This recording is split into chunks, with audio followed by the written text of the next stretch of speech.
कल्पना कीजिए आपका सबसे बुरा वक्त चल रहा है। आपकी जेब पूरी तरह से खाली है, हर तरफ से दरवाजे बंद हो चुके हैं और दूर दूर तक कोई उम्मीद की किरण नजर नहीं आ रही है। आप मानसिक रूप से टूटने ही वाले हैं। तभी अचानक अंधेरे से एक हाथ आपकी तरफ बढ़ता है। आपका कोई पुराना दोस्त, आपका बॉस या शायद आपका पार्टनर आपके सामने आता है।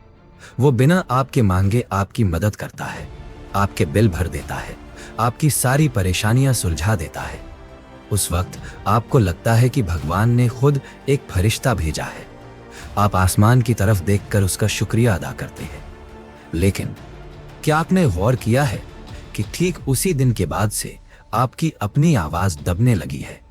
जब वो इंसान आपके सामने किसी बेकसूर का मजाक उड़ाता है या आपको नीचा दिखाता है तो आप ना चाहते हुए भी मुस्कुराते हैं।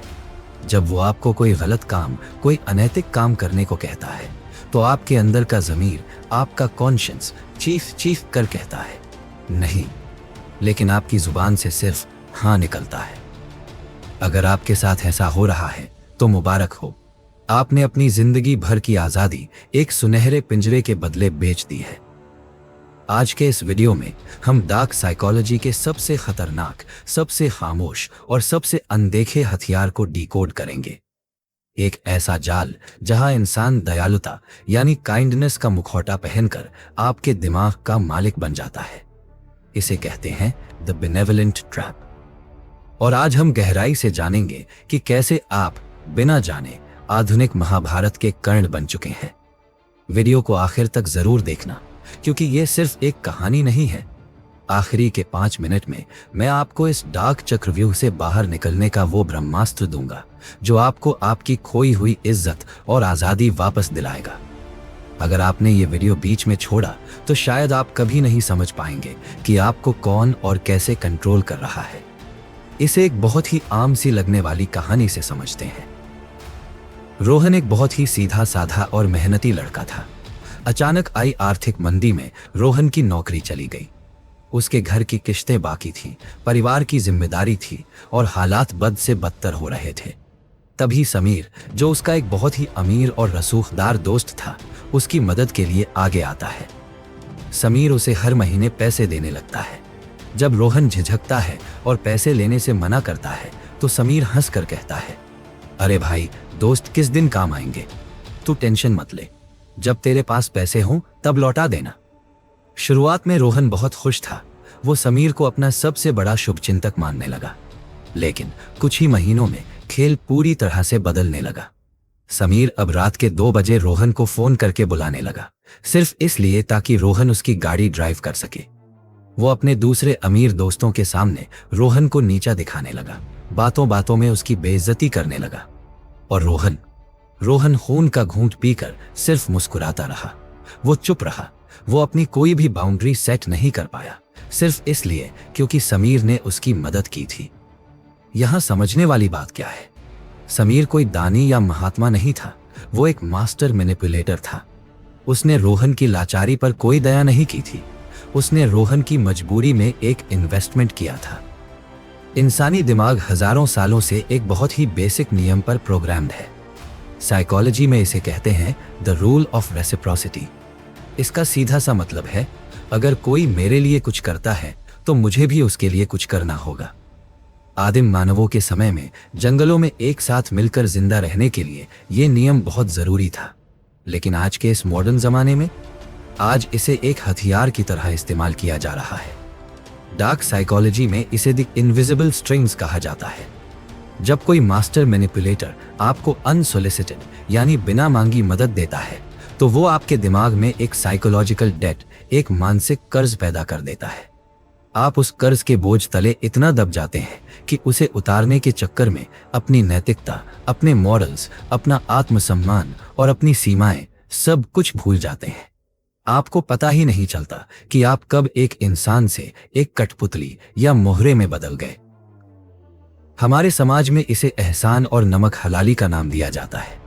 आपको बचपन से सिखाया गया है कि जिसने आप पर एहसान किया है उसके खिलाफ कभी आवाज मत उठाना, और यही समाज की सबसे बड़ी मानसिक बेड़ी है। चलिए इस खेल को और गहराई से समझने के लिए इतिहास के सबसे बड़े बेनेवलेंट ट्रैप की ओर चलते हैं, महाभारत के पन्नों में। कल्पना कीजिए उस रंगभूमि की, पूरी दुनिया कर्ण को सूतपुत्र कहकर दुत्कार रही है, भरी सभा में उसकी काबिलियत का अपमान हो रहा है, और तभी दुर्योधन आगे आता है। दुर्योधन कर्ण को अपना मित्र कहता है और उसे अंग देश का राजा घोषित कर देता है। आपको क्या लगता है, दुर्योधन बहुत बड़ा दानी था? क्या उसके दिल में कर्ण के लिए अचानक बहुत प्रेम आ गया था? नहीं, दुर्योधन एक बहुत बड़ा रणनीतिकार था, एक मैकियावेलियन माइंड। दुर्योधन ने कर्ण के अपमान को बहुत गहराई से ऑब्जर्व किया। उसने देखा कि इस लड़के के पास दुनिया का सबसे बड़ा टैलेंट है, लेकिन इसे किस चीज की सबसे ज्यादा भूख है, और वो भूख थी सम्मान और पहचान की। दुर्योधन ने उसे वो सम्मान एक सोने की थाली में सजा कर दे दिया। ये कोई दोस्ती नहीं थी मेरे दोस्त, ये इन्वेस्टिगेटिव काइंडनेस थी। दुर्योधन ने एक ऐसा तोहफा दिया जिसका एहसान कर्ण अपनी पूरी जिंदगी अपनी जान देकर भी नहीं उतार सका। अब याद कीजिए महाभारत का वो दिल दहला देने वाला दृश्य, जब भरी सभा में द्रौपदी का चीरहरण हो रहा था। भीष्म, द्रोण, विदुर सब के सब कांप रहे थे, लेकिन कर्ण खामोश था। बल्कि उसने उस पाप का समर्थन किया, उसने द्रौपदी को अपशब्द कहे। क्यों? क्या कर्ण दिल से बुरा था? नहीं, कर्ण इसलिए खामोश था क्योंकि वो दुर्योधन के नमक के नीचे दबा हुआ था। उसकी वफादारी ने उसकी इंसानियत का गला घोंट दिया था। मनोविज्ञान में इसे द कर्ण पैराडॉक्स कहते हैं। ये वो मानसिक द्वंद्व है जहां आपकी कृतज्ञता आपकी नैतिकता को पूरी तरह से नष्ट कर देती है। आप जानते हैं कि आपका इस्तेमाल हो रहा है, आप जानते हैं कि आप अधर्म के साथ खड़े हैं, आप जानते हैं कि सामने वाला इंसान गलत कर रहा है, लेकिन एहसान की वो बेड़ियां इतनी मजबूत होती हैं कि आप हिल भी नहीं पाते। आज के दौर में भी ठीक यही हो रहा है, कॉरपोरेट दुनिया में और ऑफिस की राजनीति में। प्रिया की कहानी सुनिए। प्रिया एक बहुत ही टैलेंटेड ग्राफिक डिजाइनर थी। एक दिन उसके पिता को हार्ट अटैक आया और वो अस्पताल में भर्ती हो गए। प्रिया को पैसों की सख्त जरूरत थी। उसके बॉस ने बिना प्रिया के मांगे उसे अपनी जेब से पैसे दिए और अस्पताल के सारे बिल भर दिए। प्रिया के लिए उसका बॉस एक भगवान बन गया। प्रिया ने सोचा कि दुनिया में ऐसे नेक लोग भी होते हैं। लेकिन 6 महीने बाद उसी बॉस ने प्रिया को अपने केबिन में बुलाया। उसने प्रिया को कंपनी के अकाउंट्स में धोखाधड़ी करने को कहा। उसने कहा कि प्रिया को कुछ नकली इनवॉइस डिजाइन करने हैं। जब प्रिया ने घबराकर मना किया और कहा कि यह गैर कानूनी है, तो बॉस ने अपनी आवाज ठंडी करके सिर्फ एक लाइन कही, प्रिया, भूल गई जब तुम्हारे पिता जिंदगी और मौत के बीच झूल रहे थे तब किसने तुम्हारी मदद की थी? क्या मैं तुमसे इतनी सी वफादारी की उम्मीद भी नहीं कर सकता? प्रिया टूट गई। वो उस गिल्ट ट्रिप में फंस गई जहां ना कहना उसे गद्दारी लगने लगा। यही है the subtle art of indebtedness, जब आपकी मजबूरी को आपकी वफादारी में बदल दिया जाता है। बॉस ने प्रिया के सेल्फ एस्टीम को पूरी तरह कुचल दिया था। उसने उसे यह यकीन दिला दिया था कि उसके बिना प्रिया कुछ नहीं है, और एहसान के बोझ तले दबी प्रिया चुपचाप वो जुर्म करने को तैयार हो गई। दोस्त, वफादारी और गुलामी के बीच एक बहुत ही पतली लकीर होती है, लेकिन बात सिर्फ ऑफिस या दोस्तों तक सीमित नहीं है। एहसान का सबसे खौफनाक रूप हमें वहां देखने को मिलता है जहां हम सबसे ज्यादा कमजोर होते हैं। अब हम उतरने वाले हैं रिश्तों की उस डार्क दुनिया में जहां प्यार का इस्तेमाल आपको बर्बाद करने के लिए किया जाता है।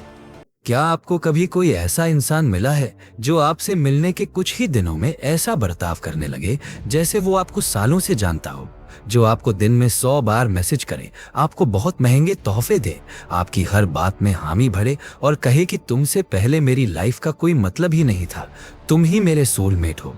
आपको लग सकता है कि आप दुनिया के सबसे खुशनसीब इंसान हैं, आप 7वें आसमान पर होते हैं, लेकिन सावधान, डार्क साइकोलॉजी की दुनिया में इसे प्यार नहीं, लव बॉम्बिंग कहते हैं। ये डार्क ट्राइड पर्सनैलिटी वाले लोगों का सबसे पसंदीदा हथियार है। नार्सिसिस्ट और साइकोपैथ्स इसी तकनीक का इस्तेमाल करते हैं। ये कोई रोमांस नहीं है, ये एक डिजिटल सीज है, एक मनोवैज्ञानिक घेराबंदी जैसे पुराने जमाने के युद्धों में दुश्मन किसी किले को चारों तरफ से घेर लेते थे ताकि अंदर खाना पीना ना जा सके, वैसे ही ये मैनिपुलेटर्स आपको अपने अत्यधिक प्यार से घेर लेते हैं ताकि आपकी सोचने समझने की आज़ादी पूरी तरह से कट जाए। आर्यन की कहानी सुनिए। आर्यन को माया से प्यार हुआ। शुरुआती 2 महीने बिल्कुल स्वर्ग जैसे थे। माया उसे हर वक्त सरप्राइज देती, उसे महसूस कराती कि आर्यन दुनिया का सबसे खास इंसान है। साइकोलॉजी में इसे मिररिंग कहते हैं। माया आर्यन की पसंद को अपनी पसंद बताने लगी थी, वो उसकी परछाई बन गई थी। लेकिन फिर पिंजरे का दरवाजा बंद होना शुरू हुआ। माया ने बहुत ही प्यार से आर्यन से कहना शुरू किया, आर्यन, तुम्हारे वो पुराने दोस्त अच्छे नहीं हैं, वो नहीं चाहते कि हम खुश रहें, प्लीज उनसे दूर रहो ना, सिर्फ मेरे लिए। फिर उसने आर्यन के फोन और सोशल मीडिया के पासवर्ड्स मांग लिए, ये कहकर कि सच्चे प्यार में एक दूसरे से क्या छुपाना। आर्यन ने बिना सवाल किए सब कुछ दे दिया। क्यों? क्योंकि आर्यन उस प्यार के एहसान तले दबा हुआ था। उसे लगता था कि जो लड़की उसे इतना प्यार करती है वो गलत कैसे हो सकती है। धीरे धीरे आर्यन अपने परिवार और अपने सभी दोस्तों से कट गया। वो पूरी तरह से आइसोलेट हो गया। अब उसकी दुनिया में माया के अलावा और कोई नहीं था और माया यही चाहती थी। जब आर्यन को घुटन महसूस हुई और उसने माया से इस बारे में बात करनी चाहिए तो माया ने अपना सबसे बड़ा हथियार निकाला, द विक्टिम कार्ड। माया रोने लगी। उसने चीखते हुए कहा, मैंने तुम्हारे लिए अपना करियर दांव पर लगा दिया, मैंने तुम्हारे लिए अपनी नींदें खराब की, अपना परिवार छोड़ा और तुम मुझ पर शक कर रहे हो। तुम कितने स्वार्थी हो आर्यन। बूम। इसे कहते हैं गैसलाइटिंग और गिल्ट ट्रिपिंग का डेडली कॉम्बिनेशन। मैनिपुलेटर आपको इतना दोषी, इतना गिल्टी महसूस करा देता है कि आप अपनी हर सीमा, अपनी हर बाउंड्री को खुद ही तोड़ देते हैं। आप माफी मांगने लगते हैं उस गलती के लिए जो आपने कभी की ही नहीं थी। महाभारत में शकुनी ने भी तो यही किया था। उसने धृतराष्ट्र और दुर्योधन को अपने प्यार और त्याग के अंधे कुएं में धकेल दिया था। उसने यकीन दिलाया कि मामा शकुनी से बढ़कर उनका कोई अपना शुभचिंतक नहीं है और बदले में शकुनी ने उन्हें अपनों से ही अलग कर दिया। याद रखिए, जो प्यार आपको आपके परिवार, आपके दोस्तों और समाज से काट दे वो प्यार नहीं है, वो साइकोलॉजिकल वॉरफेयर है। अब मैं आपको डार्क साइकोलॉजी का एक ऐसा राज बताने जा रहा हूं जो शायद ही आपको कोई बताएगा। अभी तक हमने देखा कि लोग आप पर एहसान करके आपको कंट्रोल करते हैं, लेकिन हमेशा ऐसा नहीं होता। कई बार मैनिपुलेटर आप पर कोई एहसान नहीं करता, इसके बजाय वो आपसे छोटे छोटे एहसान लेता है। हाँ, आपने बिल्कुल सही सुना, वो आपसे मदद मांगता है। इसे साइकोलॉजी में कहते हैं the Ben Franklin effect. America के फाउंडिंग फादर बेंजामिन फ्रैंकलिन ने इस थ्योरी की खोज की थी। उन्होंने देखा कि जब आप किसी इंसान की मदद करते हैं तो आपका दिमाग एक अजीब सी कॉग्निटिव डिसोनेंस यानी मानसिक उलझन का शिकार हो जाता है। आपका दिमाग ये सोचता है कि मैं इस इंसान की मदद कर रहा हूँ, इसका मतलब ये इंसान मेरे लिए जरूरी होगा, मुझे ये इंसान पसंद है, तभी तो मैं अपना कीमती समय और ऊर्जा इसे दे रहा हूँ। एक चालाक और टॉक्सिक इंसान जानबूझकर आपसे छोटे छोटे फेवर मांगेगा। यार, आज मेरी असाइनमेंट कर दे प्लीज। यार, मुझे आज पिक कर लेना, मेरी गाड़ी खराब है, मुझे कुछ पैसों की जरूरत है, कल लौटा दूंगा। आप अच्छे इंसान होने के नाते उनकी मदद करते जाते हैं और हर बार मदद करने पर आपका दिमाग उनके साथ एक गहरा इमोशनल बॉन्ड बनाता जाता है। आप खुद को ये यकीन दिला देते हैं कि आप उनसे प्यार करते हैं और एक दिन आप पाते हैं कि आप उनके लिए अपना सब कुछ लुटाने को तैयार हैं और वो आपके लिए एक तिनका भी नहीं उठाएंगे, वो बस आपका इस्तेमाल कर रहे थे। ये एहसान और मदद का चक्रव्यूह इंसान को अंदर से पूरी तरह से खोखला कर देता है। तो अब सबसे बड़ा सवाल यह है कि इस चक्रव्यूह से बाहर कैसे निकलें? क्या एहसान का बदला सिर्फ गुलामी ही है? अगर हम किसी के मनोवैज्ञानिक जाल में फंस चुके हैं तो खुद को आजाद कैसे करें? अभिमन्यु चक्रव्यूह में घुसना तो जानता था पर निकलना नहीं। लेकिन मेरे दोस्त, आप अभिमन्यु नहीं हैं। आज मैं आपको वो ब्रह्मास्त्र दूंगा जो इस डार्क साइकोलॉजी के हर जाल को, हर बेड़ी को एक ही झटके में काट देगा। अगर आप किसी के एहसान के नीचे दबकर अपनी पहचान खो रहे हैं, अगर आपकी अच्छाई ही आपकी सबसे बड़ी दुश्मन बन गई है, तो मेरी इन 3 बातों को अपने दिमाग में पत्थर की लकीर की तरह बैठा लीजिए। कदम नंबर 1, सच को स्वीकार करना सीखिए। अपने आप से आज 3 सवाल पूछिए। पहला, क्या वो इंसान आपको वो चीजें दे रहा है जिसकी आपने कभी उससे मांग ही नहीं की थी? दूसरा, क्या वो बातों बातों में अपनी पुरानी मदद की याद दिलाता है? क्या वो बार बार कहता है कि मैंने तुम्हारे लिए क्या क्या नहीं किया? तीसरा, क्या उसकी मदद की वजह से आप अपने परिवार, अपने दोस्तों और अपनी आजादी से दूर हो रहे हैं? अगर इन तीनों सवालों का जवाब हाँ है, तो खुद से झूठ बोलना बंद कीजिए। तुरंत समझ जाइए कि यह कोई दयालुता नहीं है, यह मानसिक गुलामी की तैयारी है। कदम number 2, the weapon of no. Dark psychology का सबसे बड़ा और सबसे अचूक तोड़ है एक सीधा, शांत और साफ इनकार। मैनिपुलेटर हमेशा आपकी गिल्ट पर खेलता है। वो जानता है कि आप एक अच्छे इंसान हैं, आप दुनिया की नजरों में गद्दार या मतलबी नहीं कहलाना चाहते। जब वो अगली बार आप पर अपना एहसान जताए और आपसे कोई ऐसा काम करने को कहे जो आपकी नैतिकता के खिलाफ हो, आपके समय को बर्बाद करता हो या आपको घुटन महसूस कराता हो, तो आपको चिल्लाना नहीं है, आपको डरना नहीं है, आपको उसकी आंखों में आंखें डालकर बहुत ही शांति से कहना है कि उस मुश्किल वक्त में मेरी मदद करने के लिए तुम्हारा बहुत बहुत शुक्रिया। मैं जीवन भर तुम्हारा आभारी रहूंगा, लेकिन तुम्हारी ये मांग मेरे उसूलों के खिलाफ है। मेरी अपनी कुछ सीमाएं हैं और मैं इसे किसी भी कीमत पर पूरा नहीं कर सकता। कदम नंबर 3, तूफान का सामना करना। जैसे ही आप ये लाइन बोलेंगे, सामने वाला इंसान बौखला जाएगा। वो आप पर बहुत गुस्सा करेगा, वो आपको मतलबी कहेगा, वो दुनिया के सामने जाकर आपको एक विलेन साबित करने की कोशिश करेगा, वो आपके चरित्र पर उंगली उठाएगा। लेकिन मेरे दोस्त, यही वो पल है जब आपको एक चट्टान की तरह स्थिर रहना है। आपको झुकना नहीं है। जैसे ही आप उसके गिल्ट ट्रैप में फंसने से मना कर देते हैं, जैसे ही आप अपनी इज्जत को उसके एहसान से ऊपर रख देते हैं, उसकी सारी शक्ति, उसका सारा मैजिक उसी सेकंड खत्म हो जाता है। महाभारत का अंत हमें जिंदगी का सबसे बड़ा सबक देता है। कर्ण ने अपनी वफादारी को अपने धर्म से ऊपर रखा। उसने एहसान चुकाने के लिए अधर्म का साथ दिया। अंत में उसे वीरगति तो मिली, दुनिया ने उसे दानवीर भी कहा, लेकिन इतिहास ने उसे एक गलत साथी की तरह ही याद रखा। आपको अपने जीवन में कर्ण जैसी भूल नहीं करनी है। सच्ची दानवीरता वो है जो इंसान को आजाद करे। जो मदद आपको जंजीरों में जकड़े, वो दान नहीं, व्यापार है।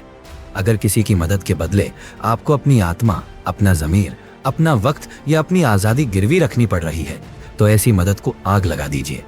अपनी आज़ादी और अपने स्वाभिमान को दुनिया के किसी भी एहसान से ऊपर रखिए। आज का ये सफर सिर्फ सच को दिखाने के लिए नहीं था, ये आपको मानसिक रूप से इतना मजबूत बनाने के लिए था ताकि कोई भी मास्टर मैनिपुलेटर आपके दिमाग से खिलवाड़ न कर सके। आज आप उन 99% लोगों से बहुत आगे निकल चुके हैं जो अभी भी इस जाल में फंसे हुए हैं और उन्हें पता तक नहीं है। अब मेरा आपसे एक आखिरी सवाल है, क्या आप अब भी किसी के एहसान तले दबे रहेंगे? क्या आप आज भी खामोश रहेंगे, या फिर आज इसी वक्त आप अपनी आज़ादी का रास्ता चुनेंगे?